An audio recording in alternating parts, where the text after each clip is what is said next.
FM and online. This is Gateway 97.8.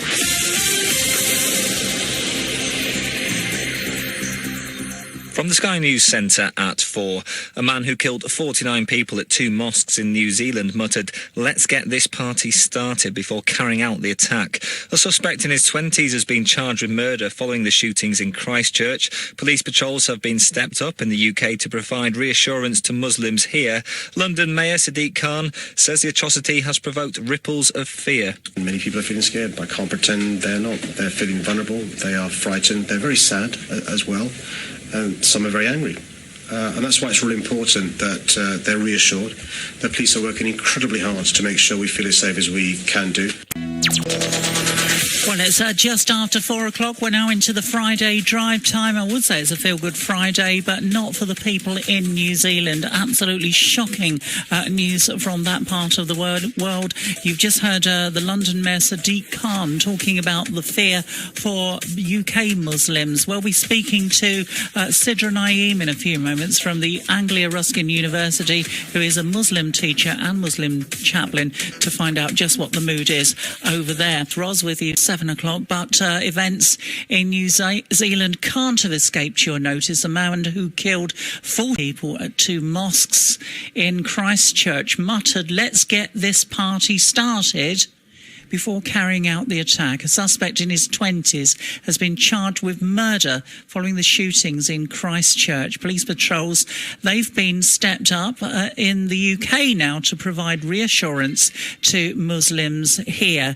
And I'm joined on the telephone by a Muslim teacher and a Muslim chaplain, Sidra Naeem. You're a regular guest on my show. We have a monthly chat about Islam, but events today, they, according to the London Mayor Sadiq Khan, he says the atrocity has provoked ripples of fear. Is that what you're feeling today, Sidra? Good afternoon.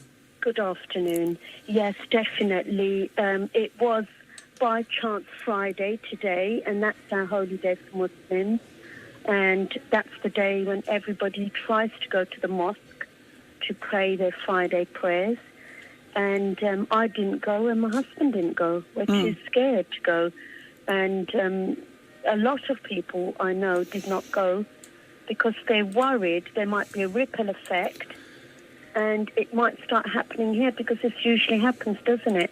One event then instigates another event, a little bit like the knife crime that we've been talking about on the last programme, how that's accelerated just by a few.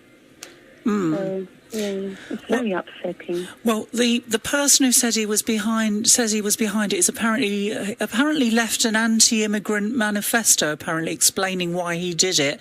Now, Paul Stock is an expert in the radical right and says it reveals the attacker sees himself as a fighter. This, Sidra, is what he had to say. He views Muslims and probably anyone else of an ethnic minority background as a threat to white civilization and an occupying force as part of this global plan to, at worst, eradicate the white race. The words of Paul Stock, an expert there in the radical right. Is he right, Sidra? Do you think this is some kind of, extreme right, extremist view on, almost like ethnic cleansing?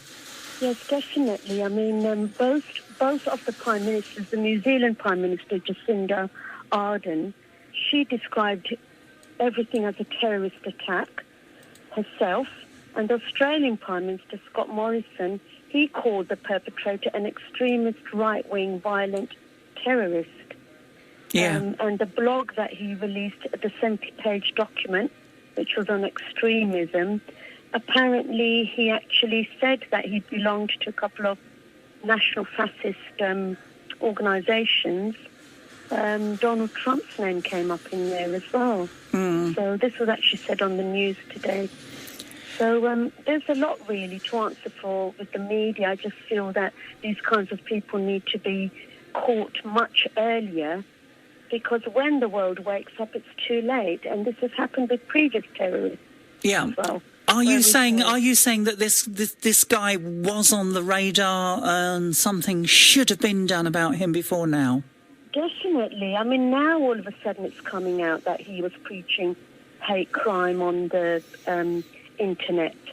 It says that there are records to show he was spouting hate against Muslims and other minority communities, and he published a 70-page document on extremism.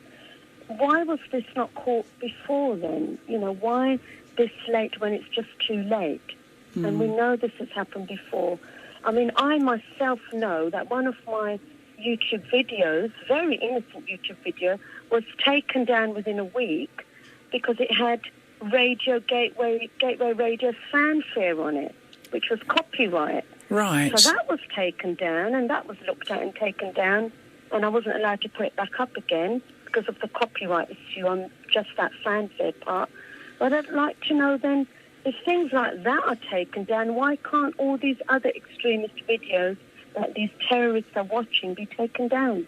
Well, that's a very good question. And, obviously the subject of videos and possibly even video games. Would you think that they have a role to play in all of this as well? Because the video that you sent to me, which is of the atrocity, and it is truly shocking and horrific, is almost like watching a video game. It is. Do you know that? It reminds me actually of the film Terminator. The way it's filmed, and they just show the gun and he just shoots everyone a couple of times. It's really sad. We know that violence, faith hate crime has increased over the years, especially since the Brexit referendum in June 2016.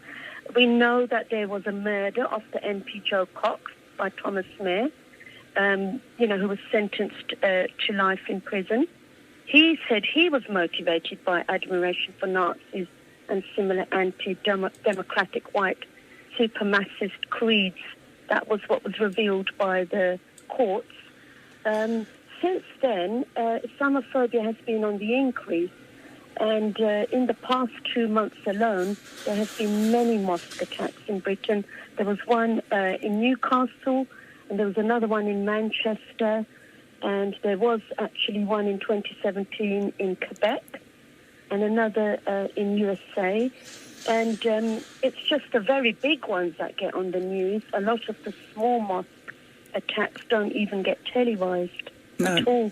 You don't even hear about them. Well, we're being told today that police patrols have been stepped up in the UK to provide reassurance to Muslims here. We've got Romford Mosque very near here.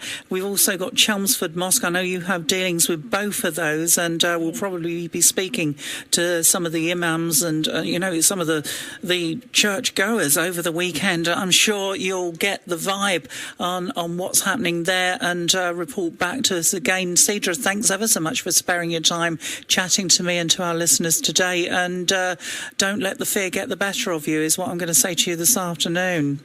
Thank you very much. OK, Sidra Naeem, who is a Muslim teacher and a Muslim chaplain at the Anglia Ruskin University, speaking to me on Gateway 97.8, a truly shocking event gripping New Zealand at the moment, a country not known for violent acts of terrorism.